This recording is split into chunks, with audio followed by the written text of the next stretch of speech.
प्रिय छात्रों नमस्कार। आप सभी का हमारे चैनल आरके स्टडी पॉइंट में स्वागत है। हम लोग पढ़ रहे हैं प्रश्नावली 3.4, जिसमें हम लोग प्रश्न नंबर 2 का चौथा प्रश्न हल करेंगे। हम लोग का चौथा प्रश्न है, मीना 2000 रुपये निकालने के लिए एक बैंक गई। उसने खजांची से 50 रुपये तथा 100 रुपये के नोट देने के लिए कहा। मीना ने कुल 25 नोट प्राप्त किए। ज्ञात कीजिए कि उसने 50 रुपये और 100 रुपये के कितने कितने नोट प्राप्त किए।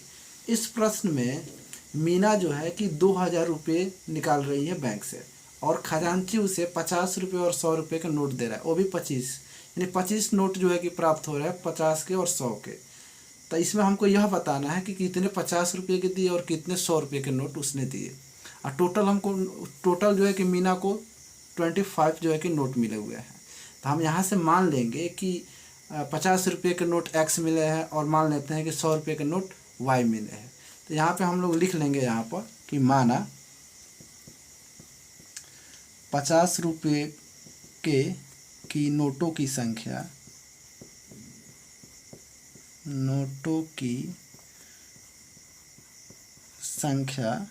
बराबर एक्स तथा 100 रुपये की नोटों की संख्या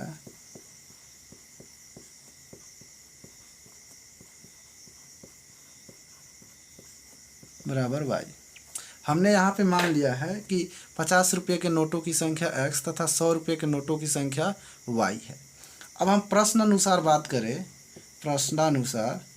तो प्रश्न में कह रहा है कि उसने टोटल जो है कि 2000 रुपये जो है कि खाता से निकाल रही है। इसका मतलब ये जो है कि 50 रुपये के जो नोट है वो जो है कि x से अगर मल्टीप्लाई करेंगे तो कितने 50 रुपये के कितने पैसे हो गए ये पता चल जाएगा। फिर यहाँ से 100 जो है कि y से मल्टीप्लाई करें तो ये पता चल जाएगा कि 100 रुपये के कितने नोट, मतलब y जो है कि नोटों की संख्या और 100 जो है कि इसकी कीमत है एक नोट की।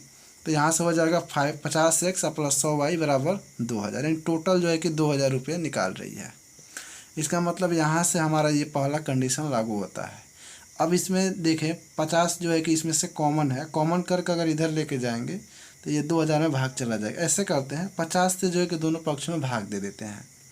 तो जब दोनों पक्ष में भाग देंगे तो ये 50 से 50 कट जाएगा और x मिल जाएगा और यहाँ से हो जाएगा 50 दूना 100 यानी 2y और इक्वल टू ये हो जाएगा। जब 50 से भाग देंगे तो एक जीरो से एक जीरो कट जाएगा। आप हम दे के आपको बता देते हैं, जब 50 से भाग देंगे तो एक जीरो से एक जीरो कट जाएगा और 5 चौको 20 और एक जीरो यानी 40 मिला हमको। इसको बना दें हम समीकरण 1, यानी हमने बना दिया इसको समीकरण 1।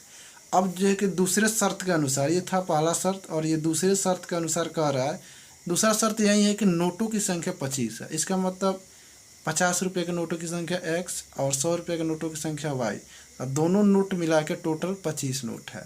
इसका मतलब ये हो गया हम लोग का सेकंड कंडीशन। अब इस दोनों कंडीशंस को हम, यानी ये अब इक्वेशंस के रूप में होगा, इस दोनों इक्वेशंस को सॉल्व कर देंगे और x y का मान निकाल लेंगे। यही हम लोगों का जो है कि नोटों की संख्या निकल जाएगी। तो यहाँ से हम सॉल्व करते हैं। तो यहाँ पे देख रहे हैं कि x में जो है कि एक गुणांक है दोनों में। इसका मतलब अगर 1 में से 2 को घटा दे, चाहे 2 को 1 में से घटा दे, तो ये हमारा समीकरण सॉल्व हो जाएगा। तो एक काम करते हैं, यहाँ पे लिखते हैं समीकरण a का माइनस समीकरण 2। अब हम समीकरण 1 में से 2 को घटाएंगे, तो इसके लिए हम क्या करेंगे, दोनों समीकरणों को लिख लेंगे यहाँ पर। तो यहाँ पे हम लिख लेते हैं x प्लस 2y बराबर 40, यहाँ से x प्लस y बराबर 25। हमने दोनों समीकरणों के यहाँ पे लिख लिया है। अब यहाँ पे चूँकि घटाना है तो यहाँ से हम माइनस का सिंबल देंगे, यानी नीचे वाला जितना चिन्ह है सब चेंज हो जाएगा। तो सब जगह प्लस है तो सब जगह हम माइनस कर देंगे। तो यहाँ से x और x कट जाएगा और यहाँ से 2y में से एक y जब घटेगा तो एक सिंगल y बच जाएगा। और यहाँ से 40 में से जब 25 घटाएंगे हम, तो यहाँ पे देखिए 10 में से 5 गया 5 और यहाँ से 3 में से 2 गया 1, मतलब y बराबर 15 हमको मिला। अब यहाँ से y का जो वैल्यू निकला है, अब y का वैल्यू हम किसी भी एक समीकरण में रख के x का मान निकाल लेंगे। तो समीकरण 2 में हम रख लेते हैं, तो लिख देते हैं यहाँ पर y का मान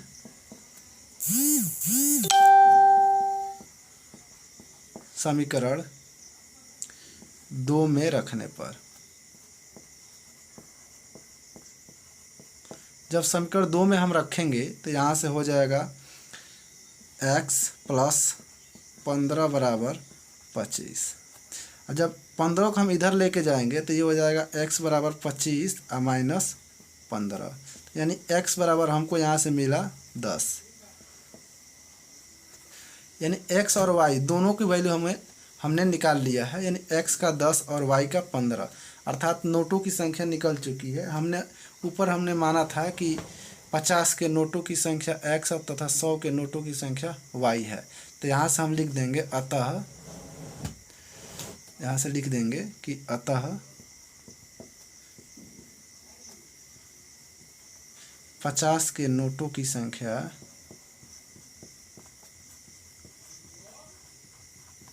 क्या बराबर 10 तथा 100 के नोटों की संख्या, 100 रुपये के नोटों की संख्या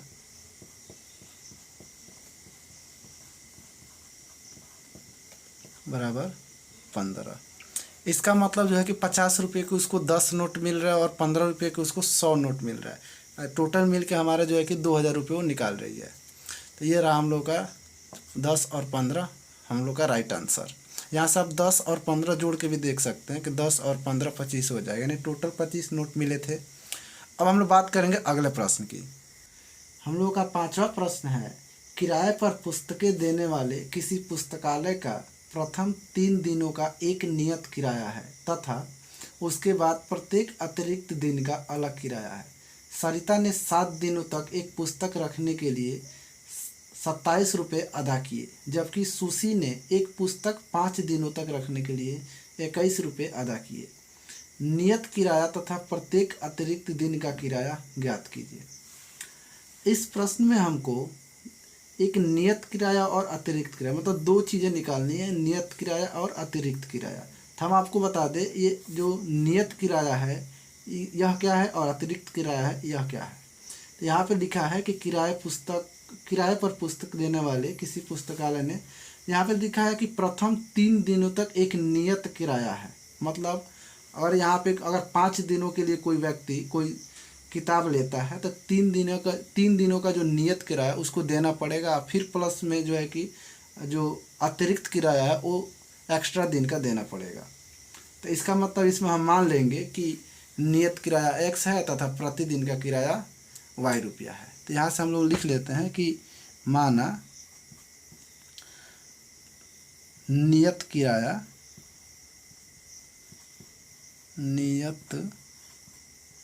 किराया बराबर x रुपया तथा प्रतिदिन का किराया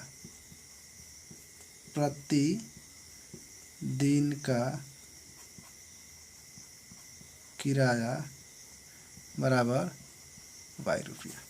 तो यहाँ से हमने मान लिया है कि नियत किराया x रुपया और प्रतिदिन का किराया y रुपया। तो हम बात करेंगे प्रश्नानुसार। तो यहाँ पे लिख लेते हैं कि प्रश्नानुसार। अब प्रथम शर्त के अनुसार हम लोग पहले बात करते हैं। तो प्रथम शर्त में यह कह रहा है कि प्रथम 3 दिनों तक एक नियत किराया तथा उसके बाद प्रत्येक अतिरिक्त किराया का अलग अलग किराया। सरिता ने 7 दिनों तक एक पुस्तक रखने के लिए 27 रुपये अदा किया। इसका मतलब जो है कि ये पुस्तक 7 दिन जो है कि रख रही है और जो है कि 27 रुपये अदा करे, मतलब चुका रही है। इसका मतलब ये x जो है 3 दिन हो गया हम लोग का। अभी यहाँ पे बताया गया कि 3 दिनों का किराया जो है कि नियत है, मतलब 3 दिन का किराया हो गया x रुपया। और फिर अब 4 दिन का हमको किराया प्रतिदिन के हिसाब से देना है। तब प्रतिदिन का किराया चूँकि y रुपया है तो 4 दिन का किराया हो जाएगा 4y। इसका मतलब 4y हो गया 4 दिन का किराया और 3 दिन का किराया हो गया x रुपया। इसका मतलब ये 3 दिन का, ये 4 दिन का, यानी 7 दिन का हो गया। यानी 7 दिन का किराया जो है कि ये 27 रुपया दे रही है। इस हिसाब से ये हमारा समीकरण 1 हो गया और ये कंडीशंस के हिसाब से। अब दूसरे शर्त के अनुसार ये कह रहा है कि 5 दिनों का किराया। इसका मतलब x जो है ये 5 दिनों का किराया जो कि रख रही है। इसका मतलब x जो है कि 3 दिन का किराया हो गया और हमको चाहिए 2 दिन का किराया। तब प्रतिदिन के हिसाब से 2 दिन का किराया हो जाएगा 2y और ये जो है कि इसके लिए 21 रुपया अदा किया जा रहा है, मतलब 21 रुपया चुकाया जा रहा है। तो इसको हम बना लेंगे समीकरण 2। तो हमको दो समीकरण मिल चुके हैं, x plus 4y equal to 27 और x plus 2y equal to 21। इसी समीकरण को हम सॉल्व कर देंगे और नियत किराया और प्रतिदिन का किराया निकाल लेंगे। तो हम इसको सॉल्व करते हैं।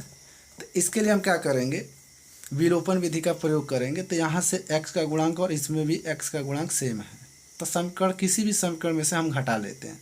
तो आप लिख देंगे कि समीकरण 1 माइनस समीकरण 2। इस समीकरण 1 में से समीकरण जब 2 को घटाएंगे तो x कट जाएगा। देखिए यहाँ पर x plus 4y equal to 27, यहाँ से हो जाएगा x plus 2y equal to 21।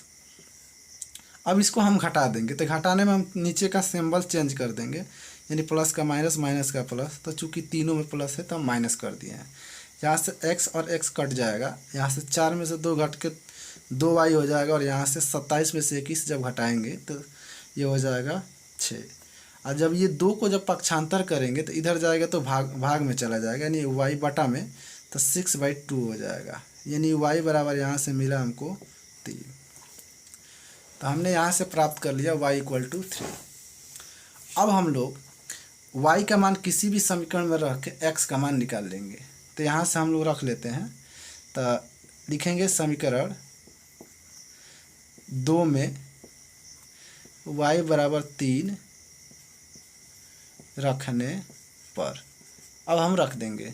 जब यहाँ पे यही समीकरण हम लोग का 2 है, तो इसमें जब रखेंगे तो ये हो जाएगा x प्लस 2 ऑलरेडी पहले से है, और y के जगह पर हमको रखना है 3, और ये बराबर 21 दिया हुआ है। तो हमने यहाँ पे मान रख दिया है। अब यहाँ से सॉल्व करेंगे जब, तो ये हो जाएगा 2 3 6, और 6 को हम इधर लेके आ जाएंगे, तो ये हो जाएगा x बराबर 21 माइनस 6। 21 में से 6 घटा देंगे तो ये हो जाएगा x इक्वल टू, जब यहाँ से 6 घटाएंगे तो ये मिलेगा हमको 15।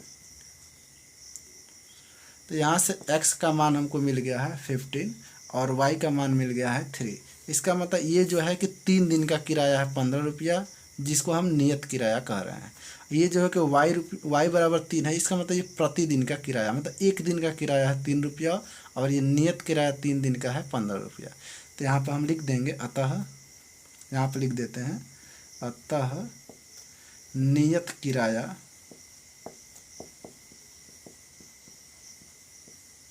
किराया 15 रुपया तथा प्रतिदिन का किराया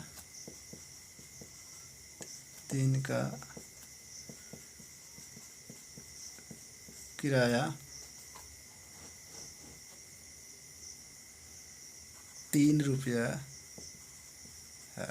इस प्रकार ये हम लोग का आंसर प्राप्त हो गया। ये हम लोग का सॉल्यूशन।